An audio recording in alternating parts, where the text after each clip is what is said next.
Bom dia a todos. A Lídia quase pregou meu sermão completo, faltou talvez 2 palavras só. Fiquei aqui 1 semana e meia construindo, ela falou em 5 minutos aqui. Irmãos, eu queria, essa semana, compartilhar com vocês, abrir, uma sequência de 3 semanas que Deus colocou no meu coração de nós fortalecermos, nesses 3 fundamentos da vida cristã, que é a fé, a esperança e o amor. E esse vai ser o primeiro domingo. Semana que vem falaremos sobre esperança e vamos fechar essa sequência de 3 semanas sobre o amor. Os 3, para mim, são palavras extremamente desgastadas pela superficialidade. Por muitas vezes a gente encara essas palavras no nosso dia a dia e se você perguntar para a maioria dos cristãos a definição dessas palavras, nós teremos dificuldade, como eu tenho dificuldade, de expressar o que significa.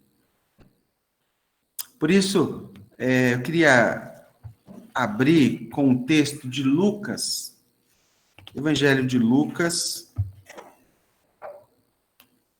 capítulo 18.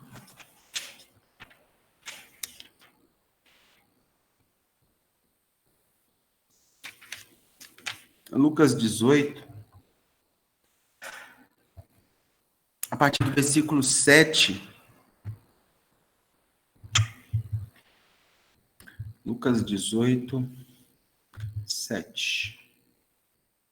Como eu não estou com foninho, eu não consigo saber quem está aí, quem não está aí, mas espero que todos estejam conseguindo nos acompanhar. Lucas 18, 7, fala assim: Acaso Deus não fará justiça aos seus escolhidos, que clamam a Ele dia e noite? Continuará fazendo-os esperar? Eu lhes digo, Ele lhes fará justiça e lhes fará depressa. Contudo, quando o Filho do Homem vier, encontrará fé na terra? Contudo, quando o Filho do Homem vier, encontrará fé na terra? Te convido a orar mais uma vez. Pai, obrigado por tudo que o Senhor já nos comunicou com essa introdução, com essa canção, com essas orações que a Lídia nos representou diante do Senhor.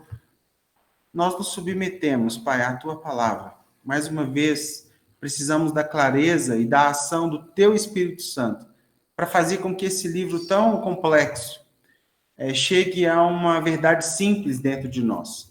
Uma verdade suficiente para que nós nos agarremos, como esses homens que a Lídia citou aqui, como os nossos heróis. Abra o coração, abra a mente, quebra as nossas resistências, as nossas barreiras, e faça valer, Pai, a unidade do Teu Espírito, a unidade do Senhor na nossa vida.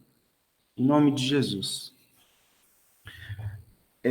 Nessa semana, meus irmãos, eu fui despertado, mais uma vez, a revisitar um dos fundamentos que nos caracterizam como cristãos protestantes. Aí eu não sei se eu falo lá, se eu olho aqui. Pode parecer simples, para a maioria, definir o que significa fé, mas, em se tratando de fé bíblica, a minha pergunta é, será que sabemos o que é fé bíblica? O que a Bíblia diz sobre fé? E por que eu estou falando disso? Na última quarta-feira, eu estava indo fazer um trabalho e ia fazer uma visita, na verdade, a uma pessoa. E primeiro eu precisava passar e entregar uma encomenda, uma coisa rápida, mas aí eu estava com o Henrique, né? E ele abriu o celular e falou: acabaram de me mandar um vídeo de um acidente no anel, e eu ia pegar o anel rodoviário. E aí eu falei: poxa, onde foi? Ele falou: foi naquele lugar lá que direto acontece. Na descida do Betânia ali, as carretas, motoristas de carga pesada que não conhece, desce freando desde lá de Nova Lima, desde lá de cima, quando chega ali embaixo já não tem mais freio e ele não consegue parar lá embaixo. E foi mais uma quarta-feira de mais um acidente no anel rodoviário descendo. Mas o que me chamou a atenção no vídeo que ele me mostrou foi que a pessoa que estava gravando, professamente, aparentemente cristã, estava gravando falando assim: obrigado, meu Deus. E ele filmando a carreta descendo. Obrigado, meu Deus, porque o Senhor me colocou atrás dessa carreta. O Senhor me colocou antes do acidente. Obrigado, meu Deus. É por isso que eu tenho fé no Senhor. Porque o Senhor me colocou atrás e não deixou que acontecesse comigo. E o vídeo continua até lá embaixo, gravar o acidente. A carreta tombou, o motorista da carreta machucou e pegou 3 carros. 3 inocentes carros que estavam à sua frente foram atingidos. E ao terminar o vídeo não me desceu bem. E eu perguntei para o Henrique assim: Henrique, o que tem de errado nesse vídeo? Não, no vídeo não tem nada de errado, porque o vídeo é a imagem, mas o que tem de errado na fala dessa pessoa a respeito de Deus? O que você conhece sobre Deus que você identifica que está errado? O que ele disse, ou está certo o que ele disse? Ele falou assim: pai, está errado, porque eu não conheço esse Deus que colocaria um atrás e 3 na frente. Eu não conheço um Deus que escolheria a dedos um inocente para estar à frente, por fé, ou por não ter fé. Escolheria um não inocente para estar atrás, ou inocente para não sofrer um dano. Falei exatamente isso. Eu desconheço esse Deus. Eu desconheço, não talvez a pulsão de fé daquele cidadão, talvez uma fé simples, um momento de gratidão, de desespero. Não estou a julgar a pulsão daquela gratidão, mas a visão de fé construída na grande maioria das pessoas é uma fé de um Deus antibíblico, de um Deus que não é revelado nas Escrituras. Que tipo de Deus escolheria uma criança de 12 anos para estar naquele carro à frente da carreta, ou de 3 anos, e deixaria ileso talvez um assaltante de banco descendo, disposto a matar qualquer um, descendo ainda atrás da carreta? Que tipo de Deus faria isso? Que tipo de fé é essa? Será que é uma fé cristã? É uma fé bíblica? Esse tipo de manifestação? E quando eu olho para a Escritura, eu me pergunto: o que então é fé? Porque você é uma pessoa de fé? As pessoas, em geral, respondem sim, eu sou uma pessoa de fé. A pergunta é: mas fé em quê? Fé em quem? Fé por quê? E fé para quê? Você tem fé em quê? E a Bíblia tenta responder de forma direta. O escritor de Hebreus, eu acredito que é Paulo, mas eu não vou afirmar, mas 11:1 fala assim: ora, a fé é a certeza daquilo que esperamos e a prova das coisas que não vemos. Então, aqui o escritor de Hebreus tenta dar uma resposta clara para a gente. Mas nem essa resposta clara é clara. A fé é a certeza daquilo que esperamos. Mas esperamos motivados por quê? A gente pode esperar diversas coisas, motivado por diversas forças.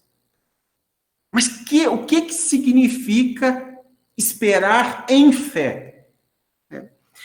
E é a prova das coisas que não vemos, ou seja, para ser prova, juridicamente falando, tem que ter uma materialidade. Se não houver prova material, se não houver substanciamento de prova, não é tido como verdade. Então, como que eu confio em algo não material? Com certeza, se o paradigma que utilizamos racionalmente é materialidade. Então, o escritor tenta ser de forma direta, mas ainda assim é um desafio para a gente entender o que é fé há 2000 anos.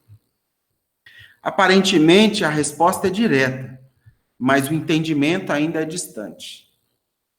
O senso comum define fé de uma forma muito generalizada, genérica. Talvez a palavra melhor, genérica. Genérica no sentido de qualquer, entre aspas, qualquer um pode produzir fé. E fé não pode ser produzida, a não ser pelo próprio Espírito de Deus, mediante a revelação do Espírito de Deus e da pessoa de Deus que habita dentro de nós. Toda e qualquer motivação distante do que a Bíblia diz, do que o Espírito fala dentro de nós, não pode ser caracterizado como fé. Mas o que as pessoas, em geral, crêem como fé? Nós acreditamos que é uma profunda convicção de que algo vai acontecer, especialmente movido por meu pensamento, por minhas palavras ou por meu comportamento. A gente acha que fé é isso. A gente acha que fé é acreditar muito que Deus vai fazer alguma coisa segundo o que eu pedi.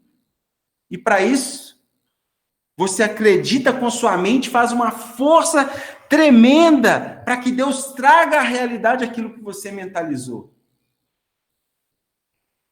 E isso é mentalização, isso não é fé. Fé, para alguns, é a força que move a mão de Deus. As pessoas chegavam para mim e falavam assim, você é uma pessoa de fé, ora por mim. Aí eu pergunto, mas qual oração você deseja? Você já parou para perguntar qual é a vontade de Deus ou você quer que eu ore para que ele se dobre à sua vontade?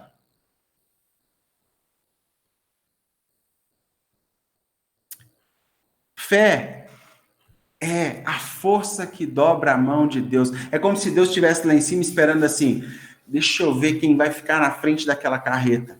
Ó, esse tem pouca fé, esse tem muita fé. Não, o que tem muita fé eu tenho que tirar ele dali. Entra no estacionamento, no posto de gasolina, no acostamento. Esse tem pouca fé. Ah, não, aquele ali que tem pouca fé pode ficar na reta, porque ele tem pouca fé. A gente acha que Deus está parado e depende da nossa fé para ele se movimentar e fazer alguma coisa. A gente acha que a gente tem uma varinha chamada fé e Deus lá em cima assim, quem vai me tocar primeiro? Aí a gente chega com a varinha, mexe com ele e ele vai lá e começa a mexer a nosso favor. Isso é fé para algumas pessoas. Fé no sentido de aconteceu coisa boa, a pessoa tem muita fé. Aconteceu coisa ruim, a pessoa tem pouca fé. Aconteceu coisa boa é porque você tem intercessor. Tem pessoas orando por você, orando, entre aspas, não para saber a vontade de Deus que ela se cumpra na sua vida, mas orando para que se cumpra as suas vontades. Você tem pouco intercessor, então aconteceu coisa ruim, pouco intercessor. Aconteceu coisa boa, muito intercessor. Você é um crente piedoso, só vai acontecer coisa boa, você tem muita fé. Você não é um crente piedoso, só vai acontecer mais coisas ruins com você, porque você tem pouca fé. Um jogador de futebol termina uma partida, uma final de Libertadores, e tem a audácia de dizer, Deus nos deu esse título. E o jogador que acabou de perder, cristão, tinha que ter a mesma audácia de dizer, Deus nos deu essa derrota, usando o mesmo raciocínio. Porque se ele escolhe alguém para vencer, ele está escolhendo alguém para perder.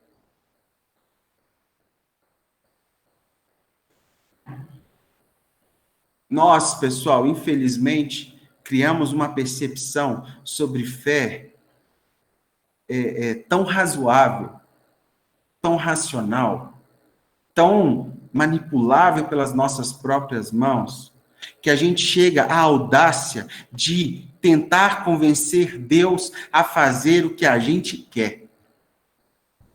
E colocar isso em nome de Deus. E chamar isso de fé. E sabe qual é os riscos disso? Primeiro risco.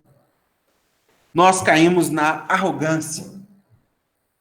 E o que é arrogância? É quando você imagina que você, com a sua fé, coloca Deus em movimento. É você dizer para Deus mais ou menos o seguinte: eu sei o que tem que ser feito, você não sabe, e eu me aproximo de você com fé, em oração, para determinar o que é melhor a ser feito. Isso é arrogância.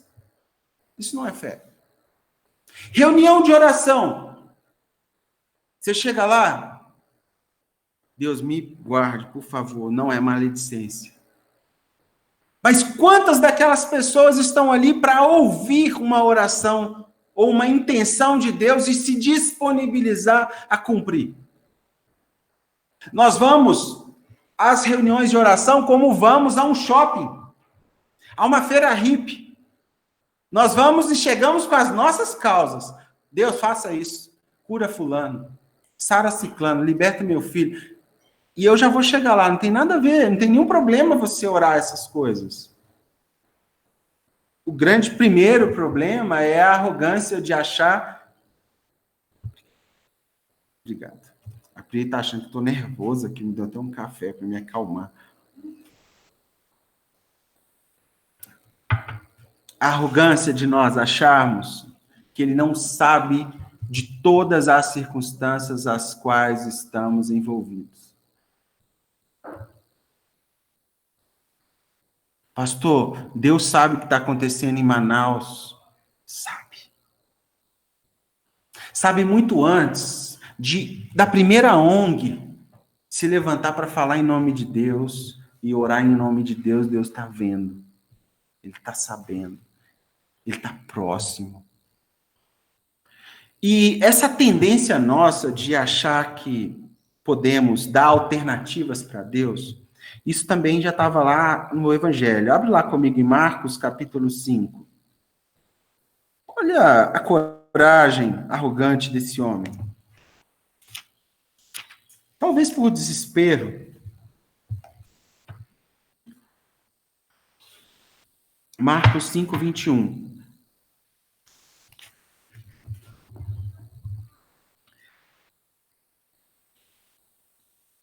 Fala assim o texto. Tendo Jesus voltado de barco para outra margem, uma grande multidão se reuniu ao seu redor. Enquanto ele estava à beira-mar, então chegou ali um dos seus dirigentes da sinagoga, chamado Jairo.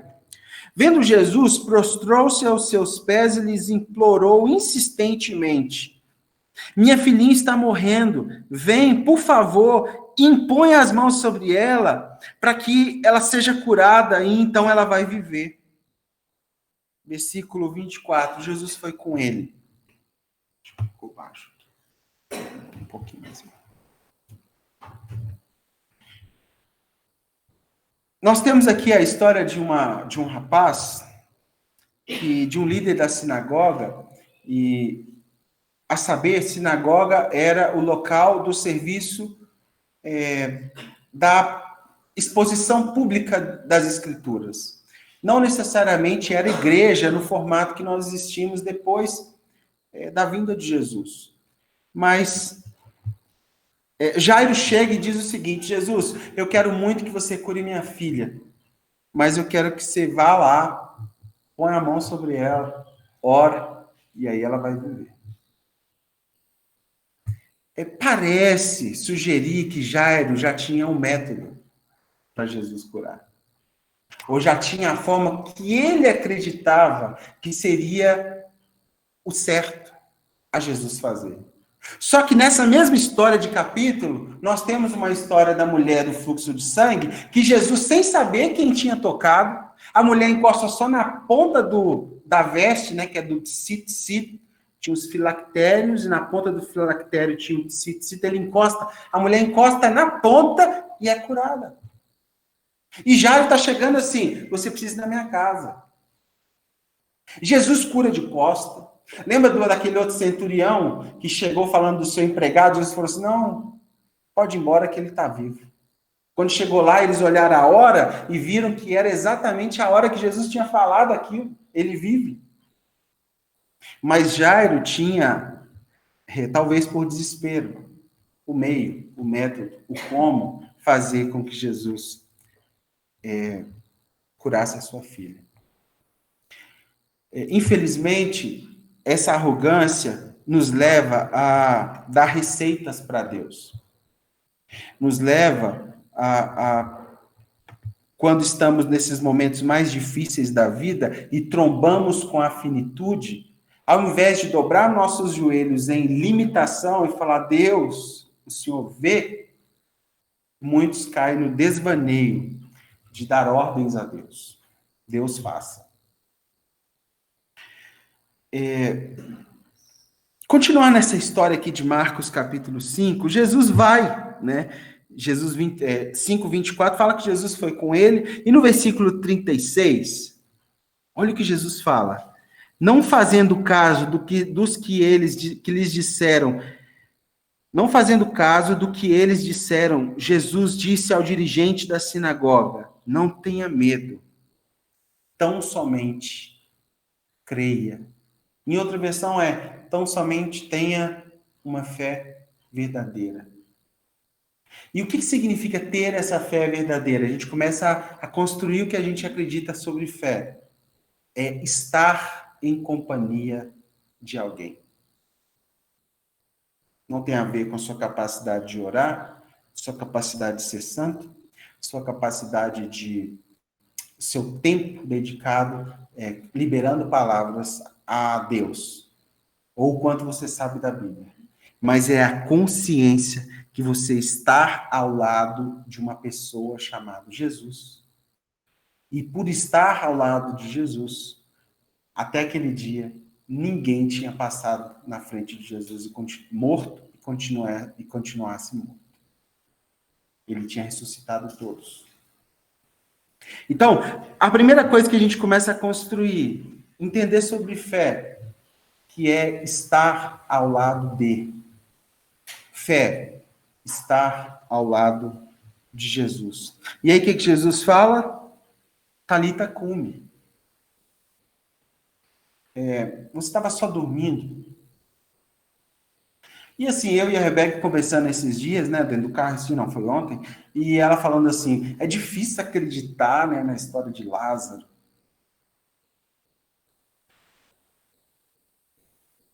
Imagina o desespero da família, 3 dias, já estava fedendo. Esse amigo nosso, Carlos, que esteve aqui essa semana, falando que no local onde possivelmente Lázaro ficou, tem um trilho onde a pedra rolava, né? E tampava a entrada. E não até hoje. E o texto diz que 3 dias depois, estando na companhia de Jesus, aquela família chegou e testemunhou que Lázaro viveu de novo.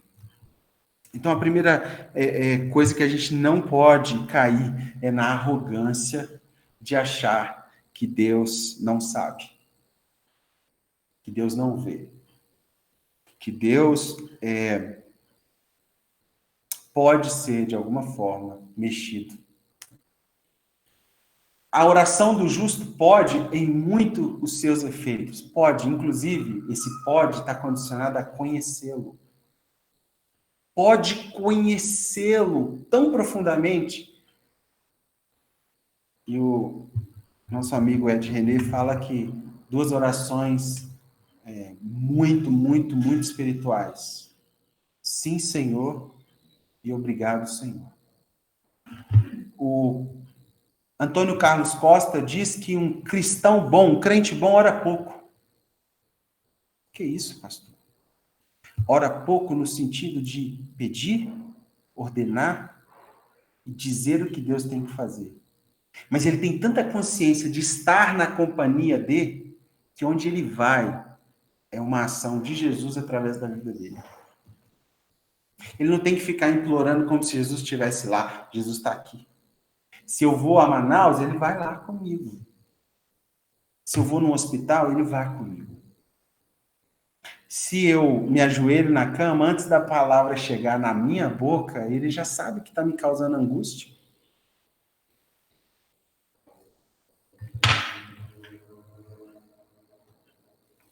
Eu tive uma professora de história da igreja, chamava Silvia, pastora Silvia, e ela chegava todo dia, abria assim a escola, a aula.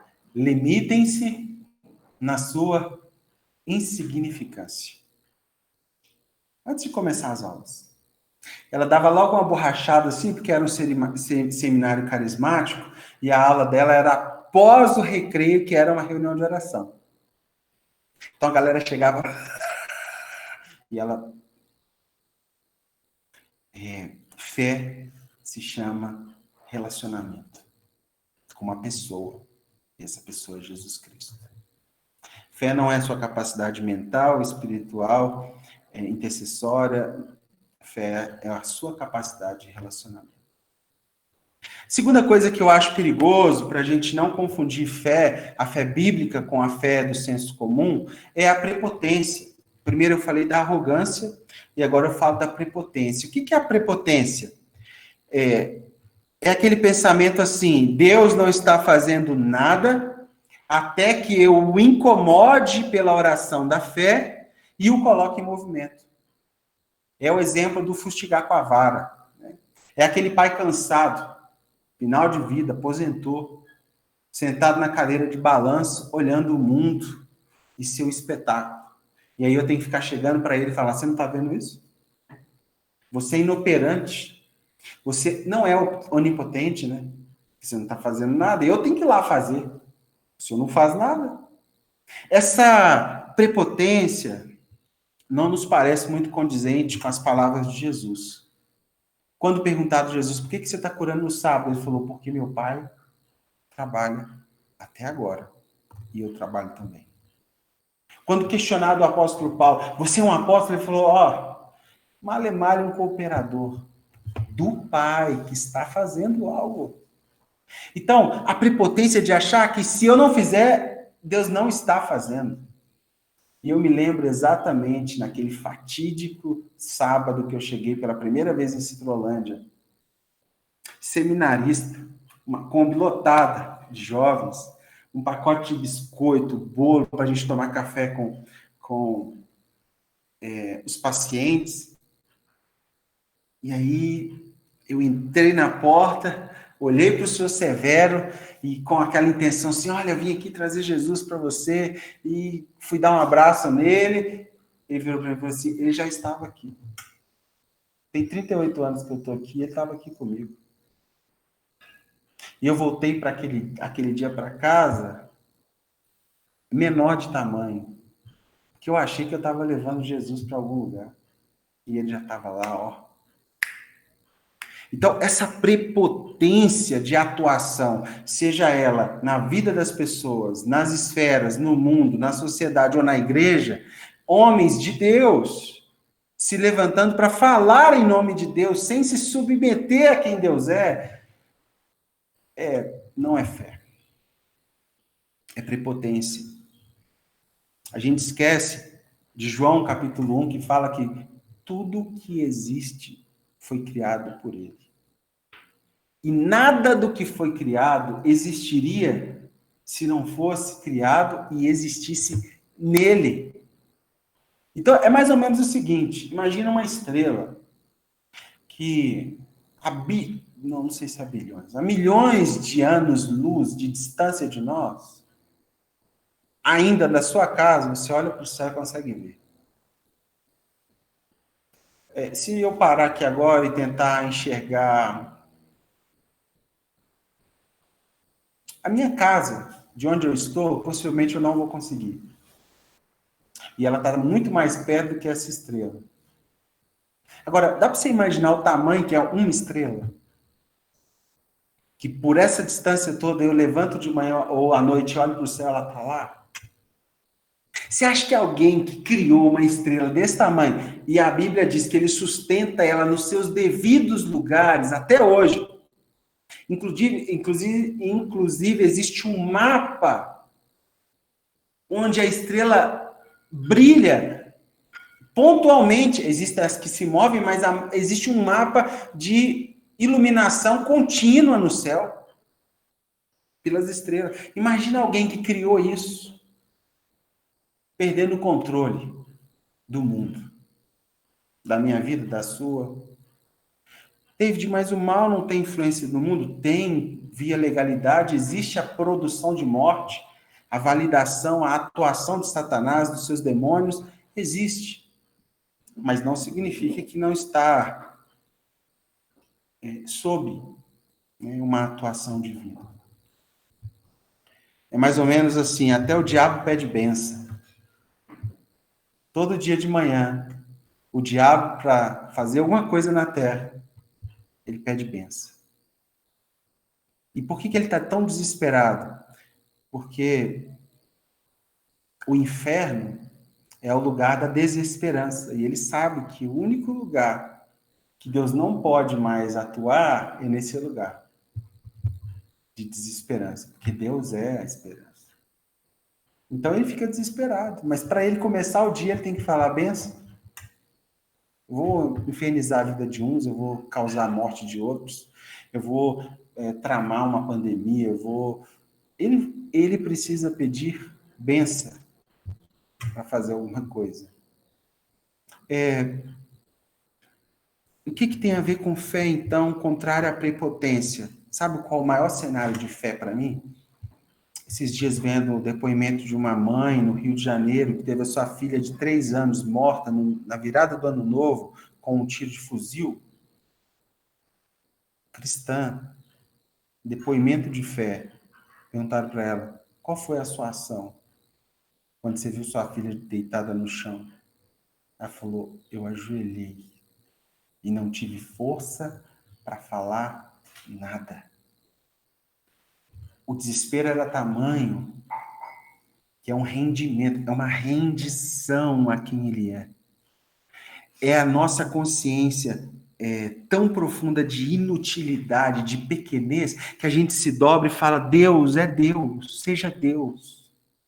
Seja o meu Deus agora, seja o meu Jesus agora, porque se o Senhor não for o meu Deus, o meu Jesus agora, eu não aguento. Então, o que é fé? Fé é a capacidade de dobrar seu joelho com a consciência profunda que ele está. Isso é fé. Você está martelando uma parede, ele está. Você está coando um café, ele está. Você está orando por um enfermo, ele está. Você está diante de uma catástrofe, ele já estava e está através de você. Não só de você, mas de todos que receberam a dádiva do Espírito Santo, que foi derramada a toda a carne. Isso é fé. Terceiro problema, então, primeiro a arrogância, o segundo a prepotência e o terceiro, o engano. E por que engano, pessoal? E esse aqui é perigoso. O engano no sentido, e fica comigo aqui, não desiste de me ouvir, não. É muita heresia para um dia só, mas mais um pouquinho. O engano no sentido que pressupõe que seu coração é mais comprometido com as causas do que o coração de Deus. A título de simplificação, é o Deus homem. É o Deus que assume uma posição incorporada numa pessoa e essa pessoa se diz representante dele. E a tal ponto de ninguém mais está sabendo, ninguém mais está vendo e ele está fazendo em nome de Deus. Isso é engano. Engano também, e agora complica, quando nós sugerimos para Deus que sabemos sobre os nossos filhos mais e melhor do que ele. Quando nós chegamos para Deus e falamos assim, Deus, eu quero essa faculdade, eu quero esse curso, eu quero essa esposa, eu quero, faça. Tem que ser. Alguns, no desvaneio, dizem, essa porta é minha. Ninguém tira. Aí começa uma disputa de quem tem mais fé e mais intercessores, né? Para Deus ir contabilizando esses 365 mil, 200, esse que tem a igreja de 30 pessoas orando. Isso é engano. Eu posso orar pedindo a Deus uma boa esposa para o meu filho? Eu devo orar. Mas a força motriz da minha oração não é que se eu não orar, ele não vai ter. E que Deus não sabe que ele precisa de uma boa esposa. Mas talvez quando eu chegar para isso, ele poderia me responder, chegasse para ele com essa oração, ele responderia assim para mim, você está ensinando ele bons princípios para escolher uma boa esposa? Porque propósito eterno é comigo. Princípios, você está tendo o privilégio de ser a imagem, minha imagem e semelhança, como o pai para ele. Você está sendo? Se você não for, como que ele vai escolher uma boa esposa? Se você não tratar bem a sua esposa, como ele tratará bem a esposa dele?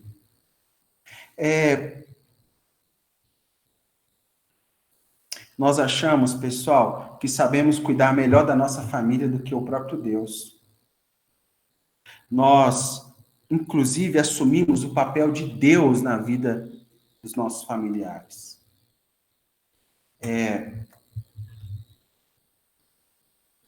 Perder alguém, assim, é duríssimo. Alguém da nossa família é duríssimo. E, desculpa, eu não sei como eu falei, eu não sei quem está aí. Vou fazer só um parêntese para expor a dureza que é para mim também perder alguém.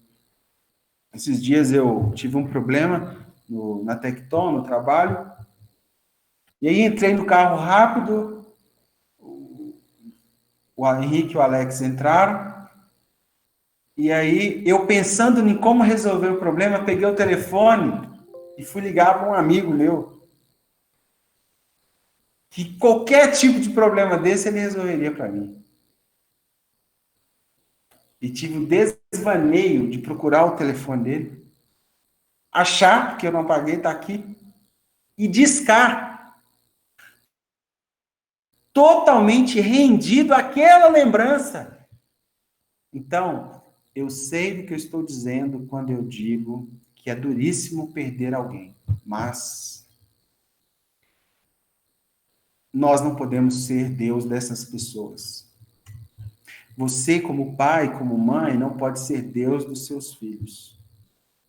Você, inclusive, tem que reconhecer que você sabe menos a respeito dos seus filhos do que o próprio Deus que a criou. Você tem que reconhecer que o máximo que você pode fazer é ser um caminho, um espelho de quem Deus é, para marcar a vida dos seus filhos. Mas Deus dos seus filhos, dos seus pais, nós não podemos ser. Deus está mais perto de nós do que nós de nós mesmos. Deus nos conhece, pessoal. E isso é libertador. Fé é o quê? Fé é a consciência que Deus vê, que Deus ouve e que Deus é. Ele me conhece, ele te conhece, sim. Antes do primeiro olhar, ele te conhece. Isso é maravilhoso. É um Deus que conhece as nossas necessidades. David, mas então, Lucas 6 fala, por exemplo, do passarinho, da flor, né? Poxa, para que essa rendição, a ansiedade? Você não consegue observar um passarinho, uma flor, E parece que a gente se vê menor que um passarinho. Porque a gente tem tanto senso de autocuidado sem Deus, ou de próprio cuidado sem Deus, que nós temos menos fé do que um passarinho. Porque o passarinho não ajunta em celeiros. Ele não constrói mais de uma mansão. Ele não guarda alimento, ele não tem onde guardar. O máximo é uma casinha João de Barro, leva uma coisinha para lá. Mas todo dia, e eu me lembro do nosso amigo Igor Miguel dizendo isso, todo dia, para uma flor nascer, ela fala, benção, pai. E todo dia, para um passarinho comer, ele fala, onde está o meu pão de cada dia? Só que a gente é menor. Muitas vezes, somos menores e pensamos menores do que um passarinho. Confiar, pessoal, é uma realidade difícil, porque ela passa pela obrigação de assumir que não temos todas as respostas. Não temos. Que a fé não depende dos critérios que a impomos, ou seja, eu vou ter fé se e já não é fé. Não temos as rédeas e controle da razão na mão em muitos momentos de fé. Nossa capacidade mental, inclusive, pode falhar, como de várias pessoas falharam. Mas, sobretudo, isso, Deus é Deus. E isso é fé.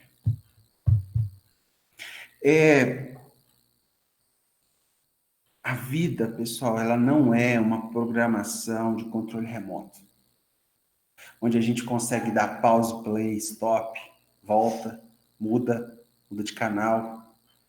Ela tem essa peculiaridade de trilhar o caminho, inclusive chama presente por isso, do amanhã com uma possibilidade do nada. Então, mais uma definição, fé seria dar esse passo no nada.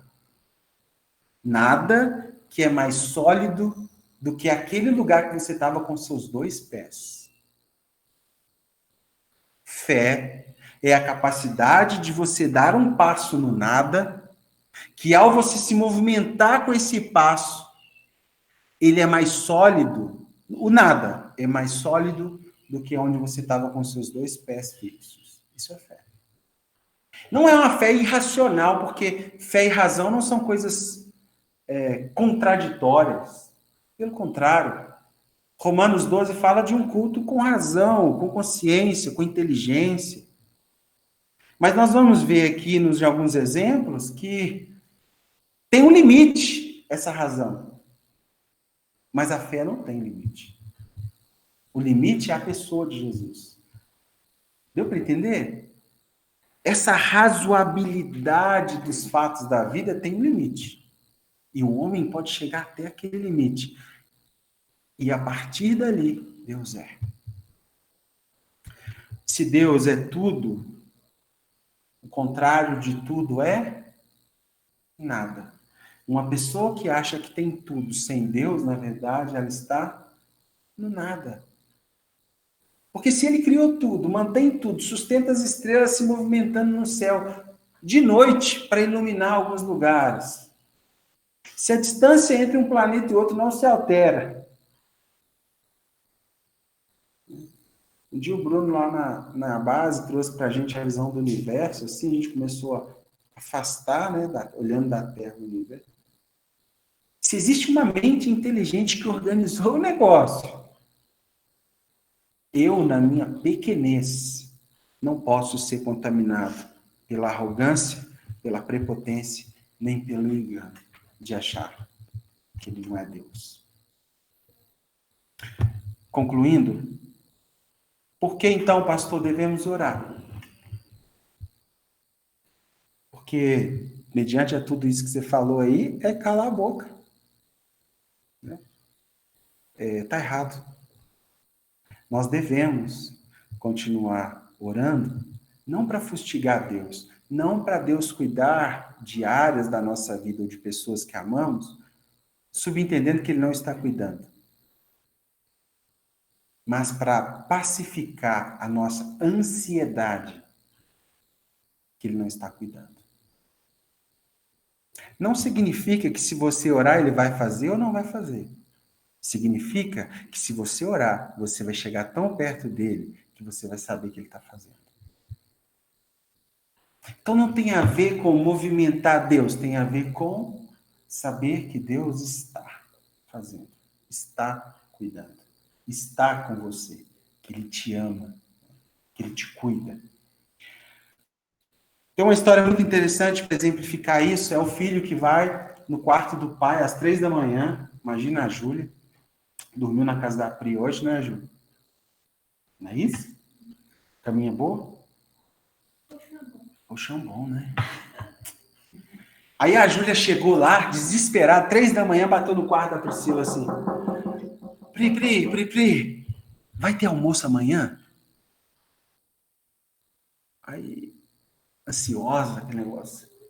E aí a Priscila levanta naquela hora e fala assim, claro que vai, eu já estou pensando, mas não defini ainda não, mas vai ter alguma coisa para a gente comer. Fique tranquila. Pode dormir. O problema não era que a Priscila não poderia prover o alimento dela no outro dia. O problema é que ela estava angustiada e não conseguia dormir. O que ela precisava para orar era simplesmente se aproximar para saber uma realidade que haveria cuidado amanhã. Então, muitas das nossas orações supostamente de fé, elas são um comunicado que nós não temos relacionamento, nós não sabemos que ele vai cuidar amanhã. Porque a gente chega, vai ter almoço, Calma, eu sou seu pai. Se eu sou seu pai, a prerrogativa de cuidado é minha. Mas foi bom você ter vindo. Abre a porta do quarto, você quer dormir aqui na cama um pouquinho com a gente? Timóteo, todo dia, não falha nenhum. Meia-noite, 1h da manhã, 2h da manhã, chega na minha cama, puxa, meu cantinho, papai, meu cantinho. Tem alguma coisa de errado no quarto dele? Não. Ele quer o cantinho. Ele quer entre o papai e a mamãe ali. Vou acabar com isso nunca. Até o dia que quiser, já chegar a hora que ele não quer mais. Nós não oramos para que Deus comece a cuidar de nós. Nós oramos para saber que Ele está cuidando. Nós oramos para acabar com essa angústia de achar que o mundo vai destruir, acabar tudo e a gente vai ficar ao léu, assim, Deus, eu estou remando. Não. Nós oramos para chegar perto e ver que Ele é Deus. A responsabilidade de cuidar do filho é prerrogativa do pai. E o problema nunca está no pai. Nunca. O problema está nessa angústia, nessa ansiedade por saber que ele é pai. Por conhecer o pai, se relacionar com o pai, se devotar ao pai, ir para a cama do pai, dormir com o pai, acordar com o pai, almoçar na casa do pai. Isso é oração. E é para isso que a gente ora. A oração move o coração de Deus. Bom, de alguma forma, comunica para Deus que se a sua oração estiver alinhada com o que Ele deseja para você, Ele fica muito feliz. Porque mediante relacionamento, você conheceu o coração dele e está orando em sintonia com o que Ele quer fazer. Isso é o que eu chamo de oração cristã. Mas sabia que existe oração pagã? Oração pagã é aquela que a pessoa se aproxima de Deus para tirar algo de Deus que Deus não quer dar. Deus está olhando para a pessoa e fala assim, eu não posso fazer isso, porque se eu fizer o que você está falando, eu te mato.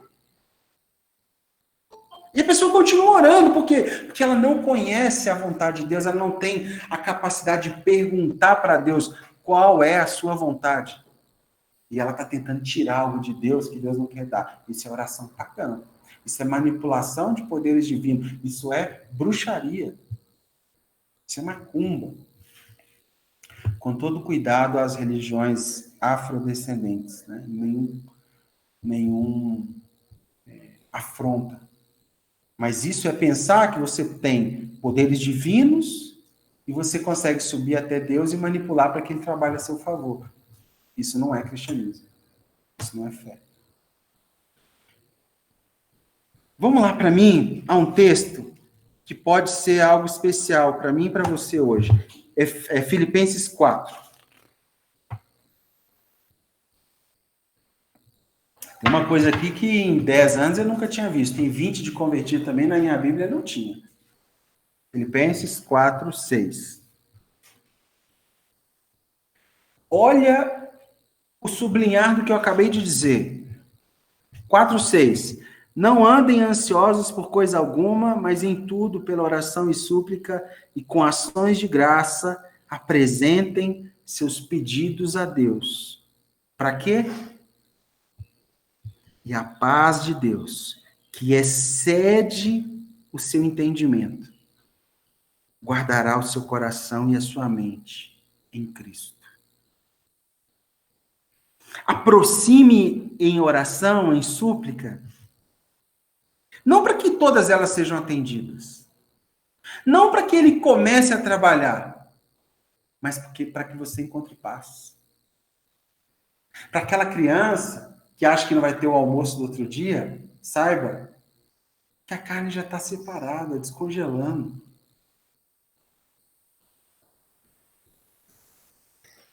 Vou ler na versão da mensagem. Filipenses 4, 6. Não se aflijam nem se preocupem. Em vez de se preocupar, orem. Permitam que as súplicas e os louvores transformem seus receios em orações, permitindo que Deus os conheça antes que vocês percebam a compreensão da integridade de Deus, que só contribui para o bem, virá e os acalmará. É maravilhoso o que acontece quando Cristo retira a preocupação do centro da vida humana. Não é isso? Então a gente ora para ter alguma coisa? Não. Você ora para conquistar alguma coisa? Não. Você ora para perguntar se Deus concorda, deseja, acha que aquilo é bom para você. Mas você ora principalmente para diminuir e aplacar a preocupação, para encontrar paz. E a paz, e aqui que eu quero assim, nunca tinha lido isso, a paz que excede. Pastor, estou orando e não consigo ter paz, porque a minha mente, o pensamento não fecha. Continua procurando a proximidade dele, mas não coloque como critério entender todo o processo,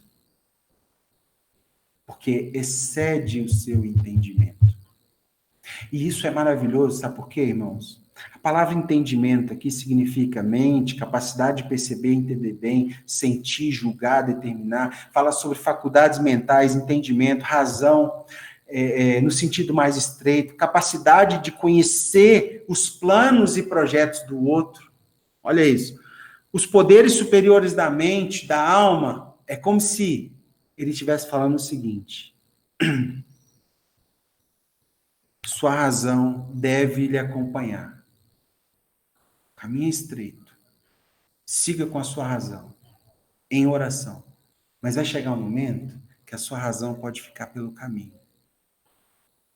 Porque esse último estágio, chamado fé, é um estágio que excede a sua capacidade de entender e de saber o que ele está fazendo. E isso é libertador, sabe por quê? Nós precisamos e podemos pegar uma mensagem como ouvimos domingo, alarmante em vários cenários provados aqui, e ainda ajoelhar e olhar para Deus e falar: o Senhor é. O Senhor está com todas as estrelas na palma das suas mãos. O que dirá da minha vida que vale mais do que a do passarinho de uma flor? O Senhor é. Isso nos liberta da necessidade de saber exatamente o que vai acontecer, porque mesmo que nós não temos a razão, o entendimento, a clareza, a capacidade de perceber o que o homem fará, ele é.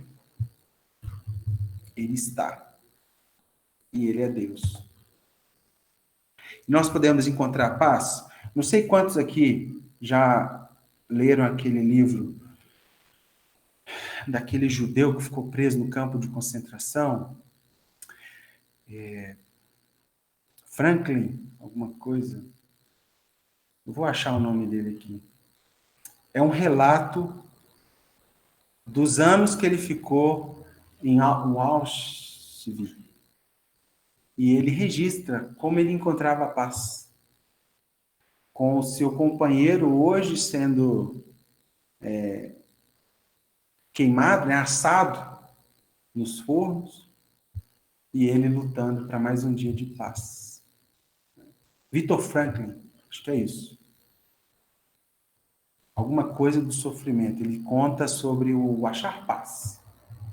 Então, o paz não é a ausência do problema, não é a consciência da razão, não é ter todas as respostas. A razão, a paz é o ajustamento da vontade de Deus em busca de sentido. Isso aí. Viktor Franklin? Em busca de sentido. Leiam esse livro, muito bom.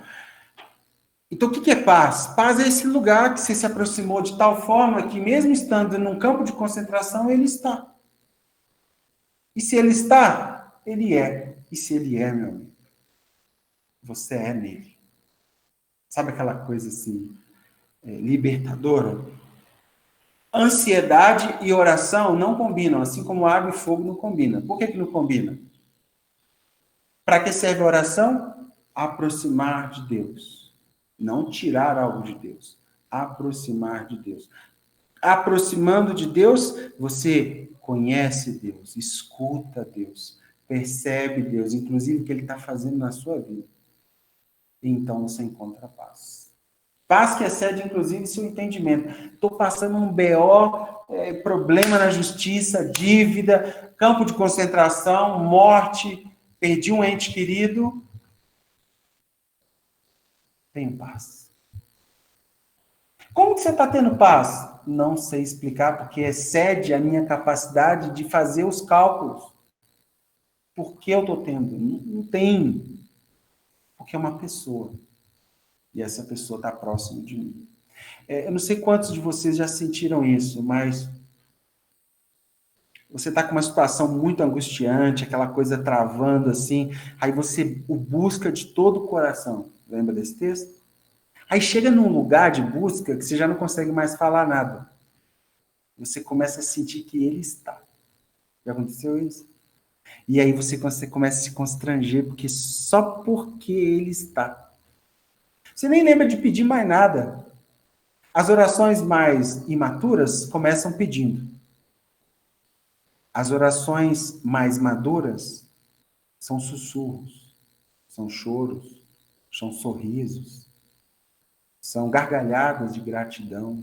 Por quê? Porque agora, aquilo que parecia longe para te ouvir, está dentro de você falando, eu estou vendo, eu estou fazendo, eu estou te dando, eu estou cuidando, eu vou continuar cuidando. Isso é, pessoal, especial demais. Porque excede nosso entendimento.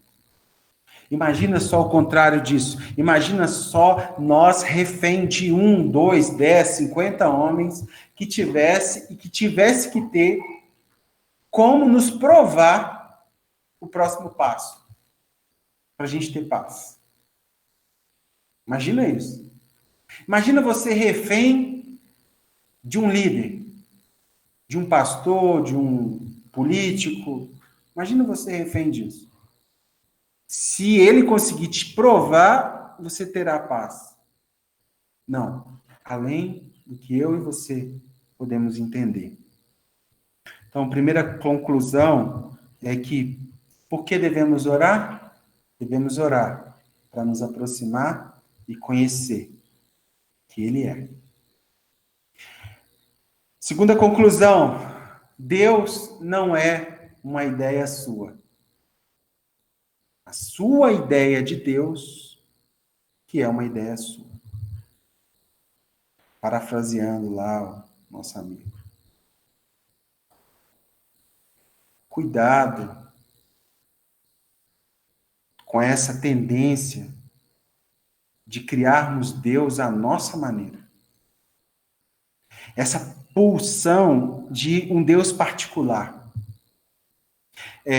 Dizendo que ama a Deus, mas na verdade amam uma versão de Deus criada para atender quem ela é. Então, assim, eu já tive esses desvaneios e de vez em quando eu faço esse exercício. Aquelas pessoas que eu quero me aproximar um pouco mais, vem com aquele jargão, né, popular, religioso. Deus te abençoe, vá com Deus. E aí, quando eu quero alguma liga ali, qual Deus? Você está dizendo sobre qual Deus? Como assim Deus? Deus, só existe um Deus.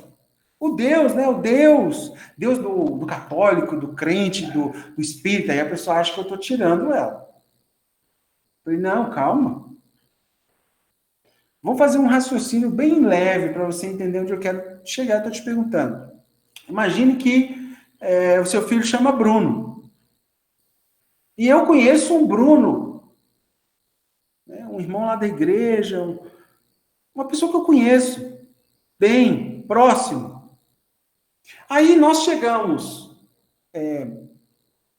depois de um tempo que eu encontrei com você, nós nos reencontramos, e eu nunca tinha conhecido seu filho chamado Bruno.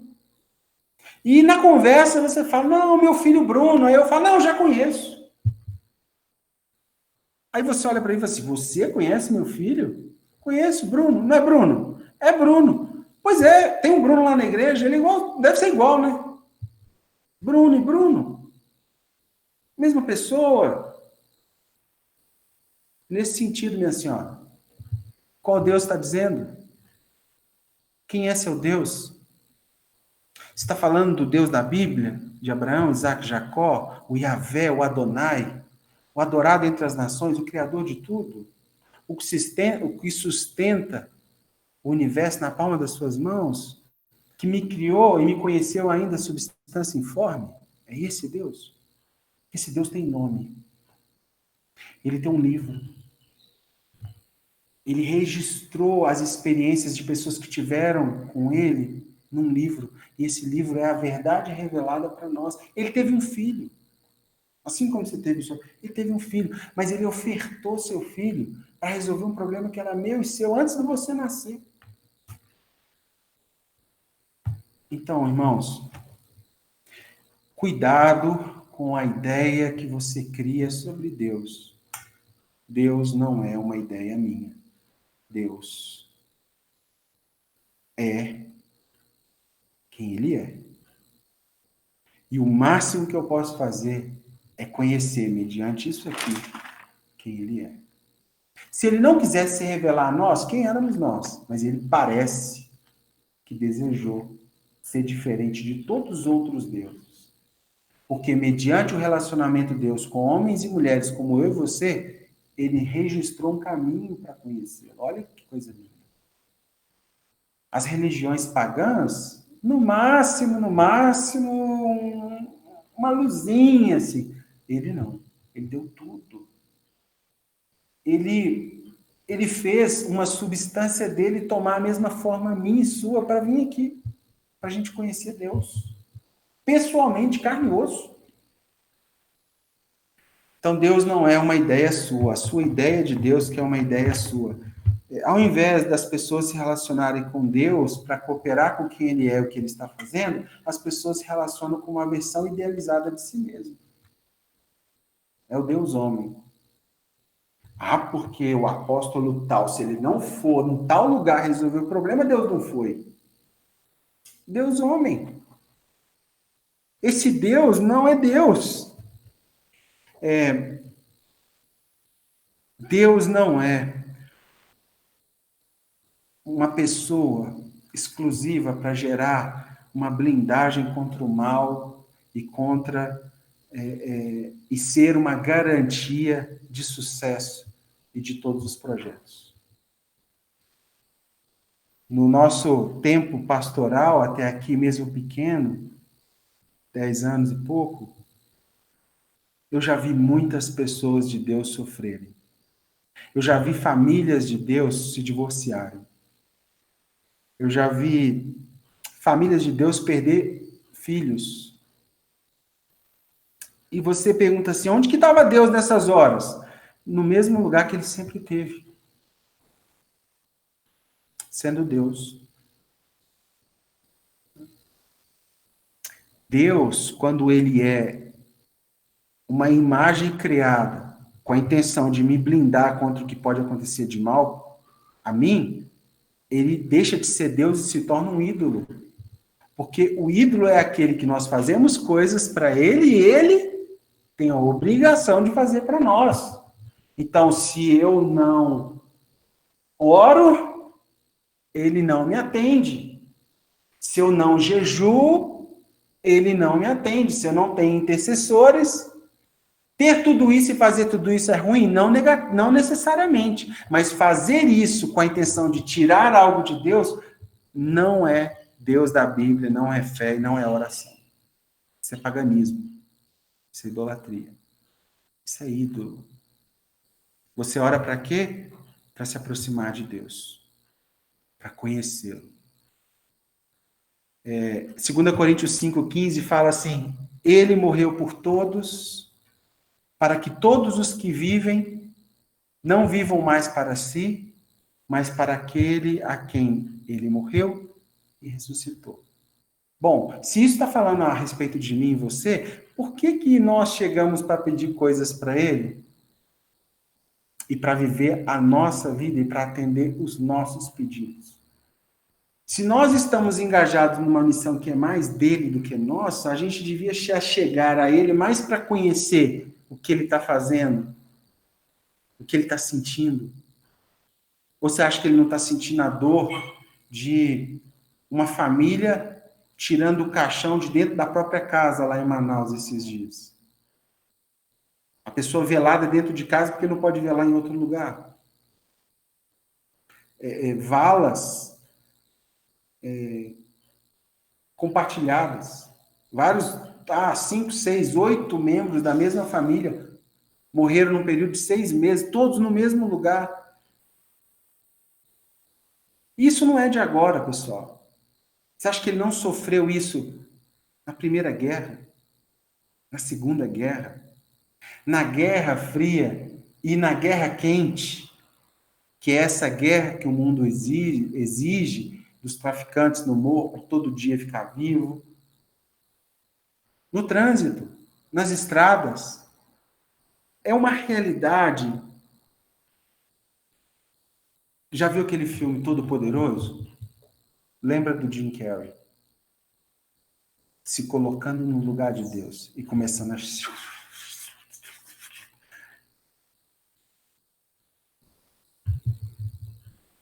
E na verdade é só se dobrar e se chegar perto. Não é mais a minha vontade ou a limitação da minha capacidade. Sabe o que eu acho que Deus está esperando nesses dias? De homens que tenham a coragem de orar, seja feita a tua vontade. De se dobrar simplesmente para conhecê-lo. Deus, eu não quero nada, eu não quero fazer nada. Assim, eu tenho muitas angústias, por exemplo, quero que amanhã tenha o pão de cada dia na minha mesa. Eu tenho angústias, eu tenho aflições, mas é o seguinte, eu vim aqui para saber se o Senhor está. Porque se o Senhor estiver, amanhã está tudo bem. Mesmo que esteja tudo mal. Isso é fé. Lembre-se do primeiro texto que eu li. Será que no final dos tempos Deus encontrará fé desse calibre na Terra? Não é qualquer fé, pessoal.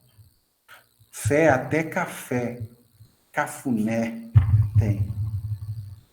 Falar de fé, até o papagaio fala. Mas fé desse calibre é o que Deus espera encontrar nos últimos dias. Para fechar, desconfie de um Deus que aceita as suas ordens. O Deus da Bíblia, ele não é manipulável. C.S. Lewis, parafraseando, o leão não é domesticável. Ele é totalmente outro, palavras de Chesterton. Ele não é, pessoal, quem dera se ele fosse aquele santinho que a gente coloca do lado da nossa cama, ou que a gente coloca no nosso carro, ou a gente pendura no espelho retrovisor, e por ele estar ali, nada de mal vai acontecer, nós não vamos bater o carro, eu vou dormir toda noite sem problema. Quem dera se ele fosse aquilo. Talvez o que você criou foi um ídolo chamado Deus, a sua imagem e a sua semelhança. É um Deus à sua imagem. É um Deus que não é Deus, é um Deus com D minúsculo. O Tim Keller fala assim, se você se relaciona com um Deus e adora um Deus que nunca discorda de você, é possível que você esteja adorando uma versão idealizada de você mesmo, elevada a uma posição de Deus. É a pessoa que chega para você para perguntar coisas e fala, não, Deus já me falou que é para fazer isso. Você vai falar o quê para a pessoa? Mas qual Deus? Né? Na maioria das vezes que eu me acheguei, e foram pouquíssimas as vezes que eu consegui chegar nesse lugar, a maioria das vezes que eu cheguei nesse lugar onde acabam as palavras, eu vi que os meus pedidos eram extremamente pequenos, mínimos. Eu percebi que as minhas preocupações eram ínfimas. E que a minha limitação de entender o que ele estava fazendo era, assim, surreal. Mas uma coisa que me espantou, sabe o que foi, meus irmãos? A consciência de quando ele está, preenche um negócio dentro da gente que nada mais preenche. Não tem nada nesta vida que dá um senso de proteção, de ser, uma capacidade de se sentir invencível do que quando você chega perto desse lugar. Sabe essa ideia dos super-heróis, né, criada, daquele que não morre? Então, eu acho que veio desse lugar. Porque quando você está nele, automaticamente começa a crescer uma força, uma capacidade de mínima, mas de gratidão, porque você percebe que você está com ele está com você, que você está podendo ajudar em alguma coisa, ele está... Não, continua por ali, vai dar certo, estou aqui. E aí eu me deparo com o apóstolo Paulo, em 1 Tessalonicenses 5, falando assim, orem continuamente. 5,17. Orem sem cessar. O que ele está falando, ora sem cessar? É possível eu ficar numa reunião de oração 24 horas, todos os dias? Ele está falando o seguinte, nunca saia desse lugar. Dessa consciência que a pessoa está com você. Que o culto é a vida e a vida é o culto. Que o culto é a vida e a vida é o culto. E o que é orar, pastor? Orar, então, é se relacionar. É mais do que um momento. É um meio pelo qual você conhece uma pessoa, você recebe coisas dessa pessoa de uma forma que você não consegue explicar. Essa interação te vulnerabiliza e, mediante a sua grandeza, você se dobra. E fala, o Senhor é Deus. Fala a ponto de dizer, eu conheço Deus. Quem é você? Você é filho e você conheceu Deus naquele momento e ele falou, olha, você nunca teve pai, mas eu estou aqui, eu sou seu pai. E ninguém arranca isso de você. Que nós, como comunidade, irmãos, não gastemos as nossas palavras em orações pagãs, em orações que querem tirar de Deus o que Deus não quer dar. Que as nossas orações sejam cristãs, ou seja, que elas possam concordar com a vontade de Deus e baseado nesse relacionamento e caráter de Deus, a gente vai se vulnerabilizando, a gente vai se apequenando em concordar com o que Ele é. Deus não é um Papai Noel, muito menos um gênio da lâmpada, para pegar seus problemas e você esfregar Deus um pouquinho e Ele resolveu os seus problemas. Não. Ele quer mais que isso. Ele quer você. Ele é simplesmente suficiente. Ele é suficiente. Ele ontem, hoje e para amanhã Ele é suficiente. Ele é Deus. Senhor, o Senhor me sonda. Palavras de Davi. O Senhor me conhece. Sabes quando eu me assento e quando eu me levanto, de longe o Senhor penetra os meus pensamentos. Olha isso, irmãos. O Senhor contabiliza o meu andar. O meu deitar, o Senhor conhece. A forma como eu viro na cama, angustiado, o Senhor conhece. O Senhor conhece os meus caminhos. O Senhor sabe a rua que eu vou virar, a porta que eu vou entrar, o Senhor conhece. A palavra ainda não chegou na minha língua, o Senhor é Senhor delas. O Senhor já conhece tudo. Sabe o que o Senhor faz também? O Senhor me cerca por trás e me cerca pela frente. Olha que coisa linda, irmãos.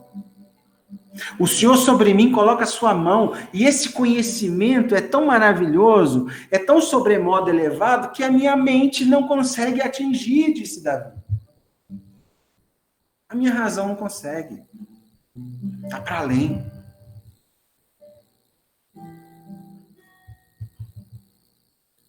Davi, quando escreveu esse salmo, ele agora se conhecia mais um pouquinho, porque ele tinha vulnerabilizado a sua arrogância de achar que poderia ser um homem segundo o coração de Deus sem Deus.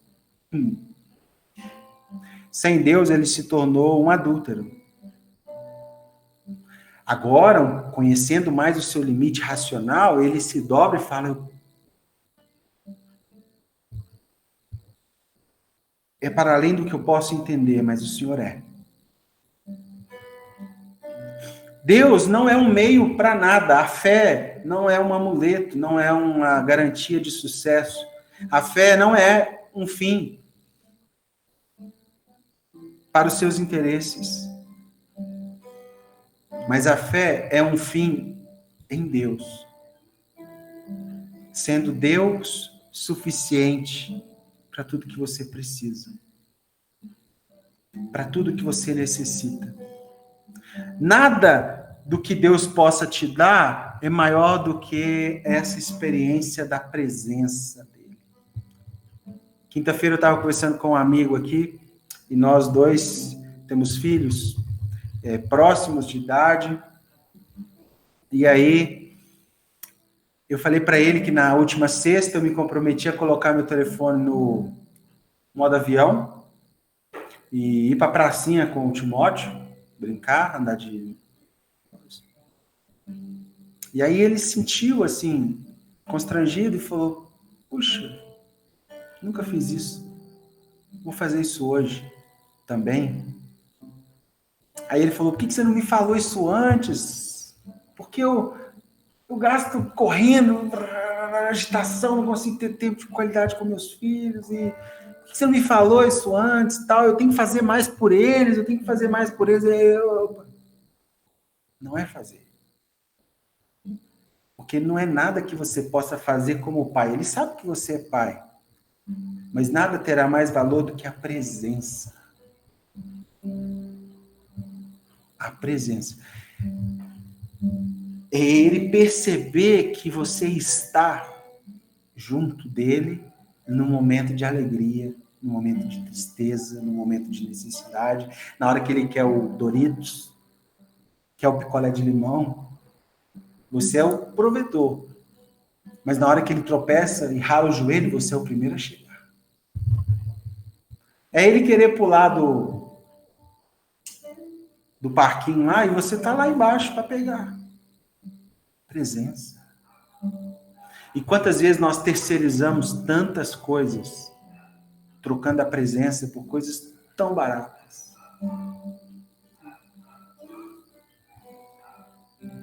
Fé, então, é a consciência da suficiência de Deus. Deus é. É uma capacidade de saltar no vazio, que é mais firme do que de onde saímos. A saber, qual foi as garantias que Abraão teve quando Deus o chamou? Citando alguns da galeria que a Lídia abriu, Heróis da Fé, Hebreus 11. Qual foi a garantia razoável, racional que Deus deu para ele? Vá com toda a sua família, que não vai te faltar nada, vai dar tudo certo. Foi isso? Inclusive, vá para tal lugar. Foi isso? Tem razão aí? Tem racionalidade envolvida? Considerado um homem de fé, um herói da fé. E Noé? Pensa comigo, olha só, o cara vive como um esquisito, com sua família.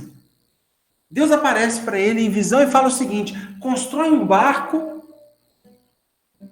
desse jeito para que um dia vai cair um negócio do céu chamado chuva. Nunca tinha visto chuva. E essa chuva vai matar todo mundo, vai sobrar só sua família e um casal de cada espécie. Beleza? Qual que é a garantia que vai acontecer? 120 anos, pessoal, no sol, construindo. Nunca tinha construído uma arca. Detalhe, eu não sei quase nada de madeira e vou demorar a vida toda para não saber nada. Mas imagina você pegando uma árvore e tendo que tirar pranchas retas, esquadrejadas, porque é um barco. Um barco tem que estar esquadrejado, senão vaza e afunda. Na mão. 120 anos fazendo isso sem nenhuma garantia. Você quer garantia para andar com Deus? E ser homem de fé? Garantia? Certezas? Não é bíblico. 120 anos dando uma retada no sol, sem nenhuma garantia. Até que um dia, final de 120 anos, eu amo ler essa passagem, leio, no canso. Deus fala para ele, daqui 7 dias. Não. Deus fala, entra hoje. Ele entra, fecha a porta da arca, um sol de rachar, animal fazendo suas necessidades, né? Tudo misturado. Choveu? 7 dias para cair o primeiro pingo. Imagina esses 7 dias, o que passou na cabeça desse homem. Imagina as pessoas passando na porta da arca, olhando e falando, lá o homem de fé, ridículo. Olha que ridículo, gente. É mais ou menos a gente, né? O cara olha para mim e fala, olha que pastor ridículo, pregando o evangelho até hoje. Ridículo. Ridículo. Olha lá, tentando dar um testemunho de fé. Ridículo. Deus. Século 21, Deus. 7 dias. Primeiro pingo. Segundo pingo. Chuva. Tempestade. Nível da água subindo. E aqueles homens que talvez acharam ridículo estão esmurrando a porta da arca, por favor. Me faça beneficiado da sua fé. Porque de um lado da moeda é fé e do outro lado é justiça. Por isso que a Bíblia diz que quem morrer em fé, ou quando ele vier e achar fé, nós não seremos envergonhados. Sabe por quê? Porque de um lado da moeda é fé e do outro lado, justiça. Ele é justo. Quer outro? Não preciso mais te convencer, mas só mais um pouquinho que eu estou empolgado. Qual a chance de um menino colocado, assim que nasceu, num cesto, rio abaixo, no Egito, sobreviver? Qual a chance? E qual a chance desse menino ser achado pela princesa, filha do cara, faraó? Qual a chance disso acontecer? Chance razoável. Imagina a mãe. Existe um decreto, mata todos os recém-nascidos, assim como foi na época de Jesus, porque desde a época de Moisés já havia um medo do Messias nascer. Então, de tempos em tempos, baixava esse decreto para que não nascesse o Messias. Então, mata todos eles, mata os primogênitos, mata. O Messias não pode resolver o problema do mundo. Aí nasce Moisés com o intuito de salvar a vida. De alguma forma, aquela mãe desesperada enrola ele num paninho, põe no Moisés, chama Moisés. Um barquinho uma cesta, melhor dizendo, de vime, aquela madeira fininha, mas que flutua, e solta no rio. Aí a filha de Faraó está tomando banho, doida para ter um menino. Que isso? Será que tem alguma coisa aqui dentro que presta? Leva para casa. Cuida dele mais de 30 anos como filho. Estudou nas melhores escolas. É educado com a melhor realidade do possível que o Egito tinha.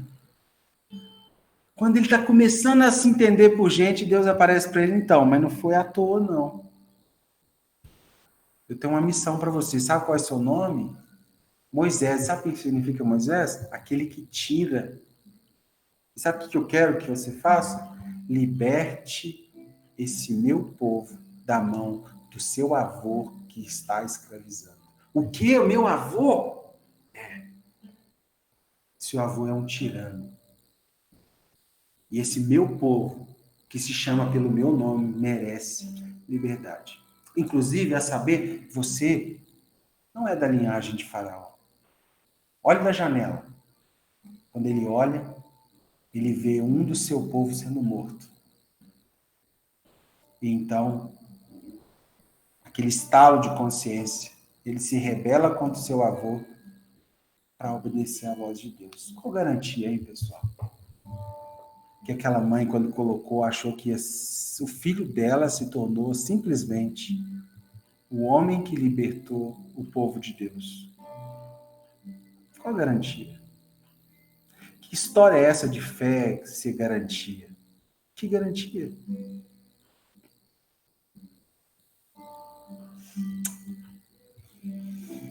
Moisés, então, depois das 10 manifestações de Deus, que confrontava a idolatria daquele povo, tira o povo como um forte do Egito, vá a caminho do deserto, só que chega numa encurralada que na frente tem um mar.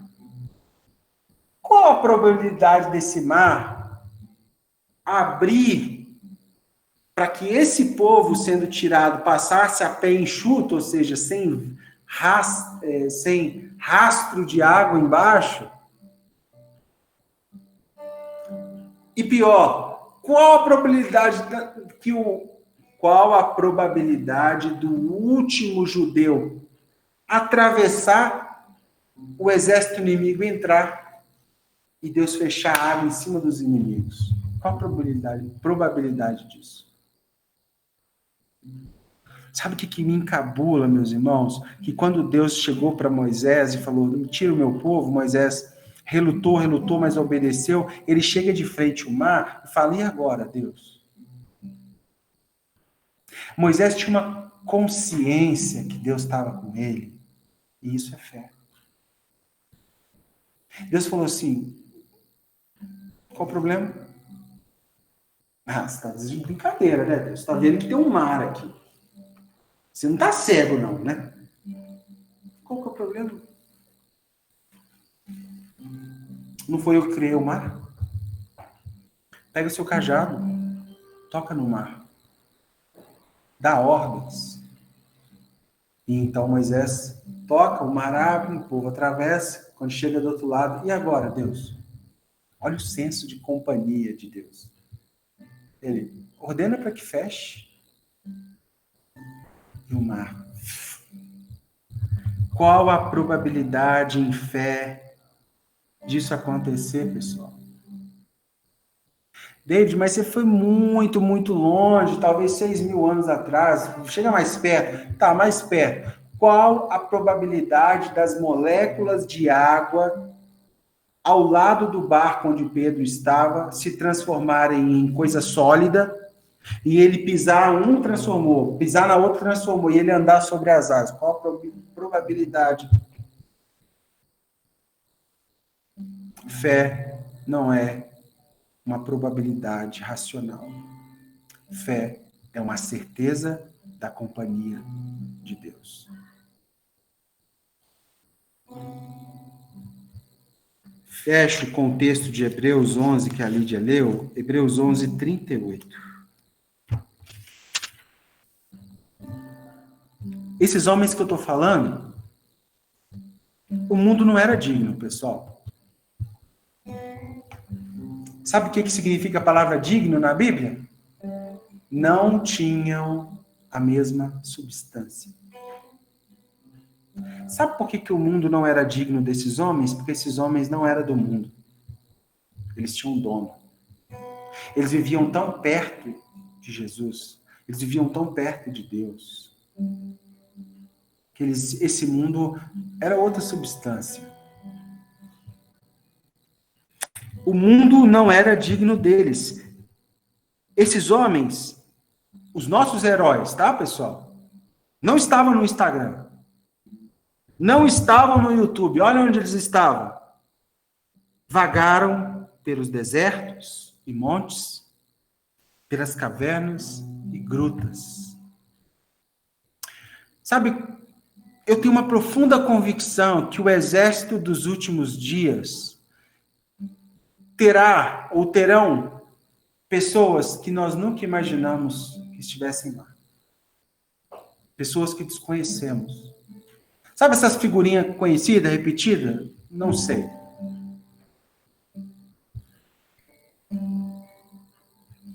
Os meus heróis, acredito eu, continuam vagando pelos desertos, passando dificuldade, lutando, subindo um monte para se encontrar com aquele. Ah, mas ele não está no monte de coberta? Tá, mas precisa saber se quando você está no monte de coberta, você quer a companhia dele. Às vezes, quando você sobe um monte, fica lá um tempo, é porque você quer a companhia dele. E ele percebe. Ele está nas cavernas, né, nesse lugar de se mergulhar para dentro, querendo ser melhor, querendo questionar quem a gente é, e a gente faz terapia, a gente conversa com um, a gente conversa com o outro, a gente procura um médico, a gente quer ser melhor porque essa viagem de proximidade, de se achegar a Deus, ela revela nossos problemas, nossos podres, nossas inclinações pecaminosas, e a gente precisa de cuidado, tratamento, confessar, pedir ajuda. Grutas, né? Lugares lá dentro que é até bonito, mas tem que saber olhar, tem que saber inspecionar. Versículo 39. Todos esses que eu citei, eles receberam um bom testemunho por meio da fé. No entanto, nenhum deles recebeu o que havia sido prometido. Não, homem de fé é aquele que mostra resultado. Qual o resultado? Não tenho dúvida que esses homens aqui de Hebreus 12 foram homens de fé. Mas a Bíblia diz que eles morreram sem receber o que havia sido prometido a eles. E por que isso aconteceu? Versículo 40. Deus havia planejado algo melhor.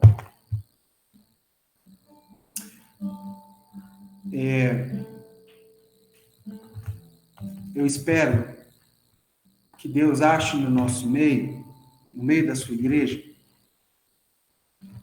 pessoas que não receberão muita coisa aqui, não, mas que têm reservado para eles algo muito melhor lá no céu, na eternidade. Algo que nada que a gente possa ter valha mais. E a saber, eu acho que o que está reservado para nós, que tem mais valor, é essa consciência de estar continuamente no mesmo lugar que Ele está. Imagina isso. Aqui a gente esforça, ora, jejua, se aproxima, se consagra, quer sentir Ele perto. Agora imagina você estar continuamente perto dele. Habitar ali, a luz está ali. Eu vou tomar um café de manhã com Jesus, cara. Espero que a gente almeje essas coisas. E que mediante a todo e qualquer vento contrário desse mundo, a gente esteja estabilizado nessa consciência de fé. Ele é.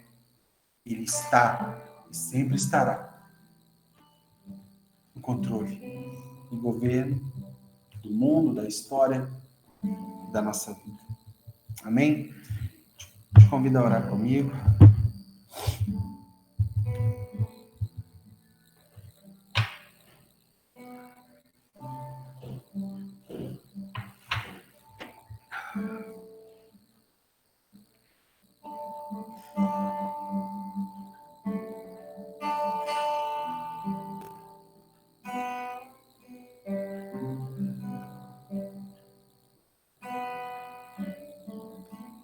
Te convido também a aquietar o seu coração. E talvez, enquanto essas notas chegam até você, você perceba esse convite do próprio Deus te aproximando para mais perto.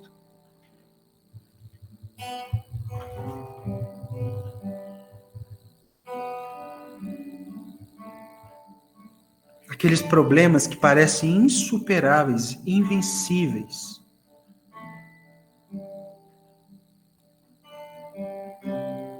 O Senhor diz, mais perto.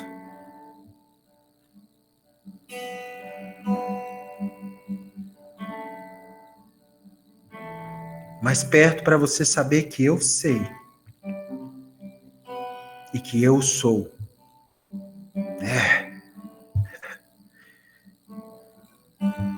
Mais perto para saber que eu sei. Mais perto para saber que eu sou. E que muito das suas preocupações, dessas preocupações que têm te adoecido, é porque, por algum motivo, você não vem muito aqui.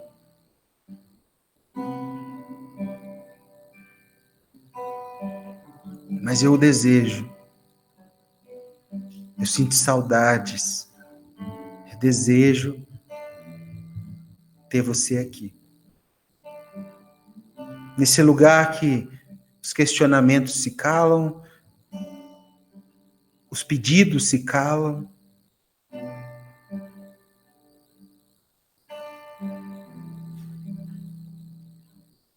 As enfermidades param de gritar, porque elas podem, inclusive, atingir nosso corpo corruptível. Mas quando nós formos revestidos dessa dessa nova essência do Senhor para nós. É só uma passagem aqui. Estamos de passagem.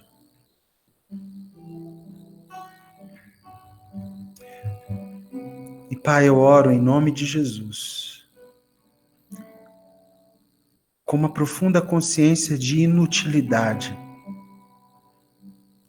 de limitação, de incapacidade de conhecer os seus pensamentos, quem o Senhor é, o que o Senhor está fazendo. Mas do fundo do meu coração, Deus, eu oro pedindo esse movimento de proximidade, de relacionamento, que sara a nossa alma, que cura, Deus, os nossos corpos físicos, que alinha nossas motivações, que denuncia os nossos ídolos, que paralisa as vozes aterrorizantes que permeiam a nossa mente, que nos liberta dos vícios pequenos desse mundo. Ó Senhor, talvez para tantos o caminho está tão escuro. É como chegamos num grande terreno, só que não sabemos a entrada, não sabemos a porta, não sabemos nem a direção, não temos bússola, estamos tão perdidos. Mas a tua palavra diz que o Senhor é a luz do mundo. E nós nos comprometemos que se o Senhor abrir minimamente uma fresta de luz, nós queremos aproximar dessa luz. Nós queremos deixar essa luz iluminar as nossas escuridões. Nós desejamos, Deus, pacificar o nosso coração numa fé verdadeira, uma fé sólida, uma fé consciente que o máximo que podemos ter é a sua presença. E o máximo que pode nos acontecer é ir para mais perto do Senhor.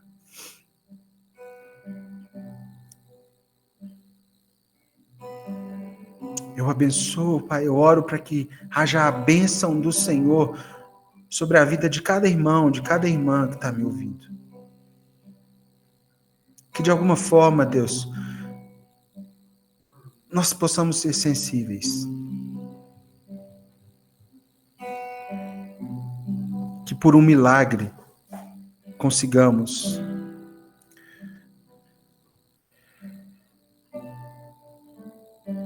fazer com que o Senhor goste de estar ao nosso lado. Abençoa a tua igreja, abençoa, Senhor. Por favor, nos abençoe.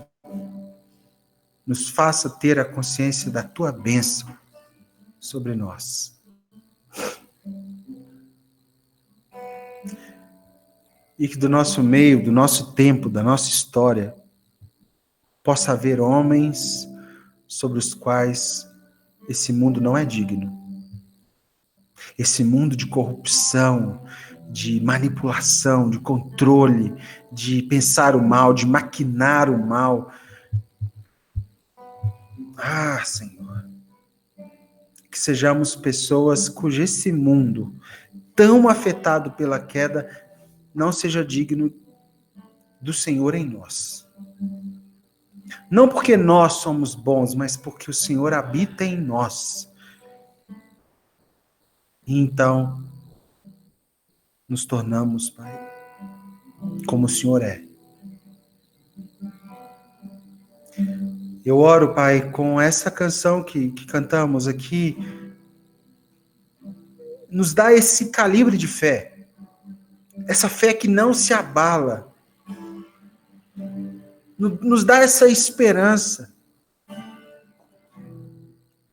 Que é uma firme certeza, uma consciência plena de quem o Senhor é. De quem o Senhor era e de quem o Senhor sempre será. Em nome de Cristo. Em nome de Cristo, Pai.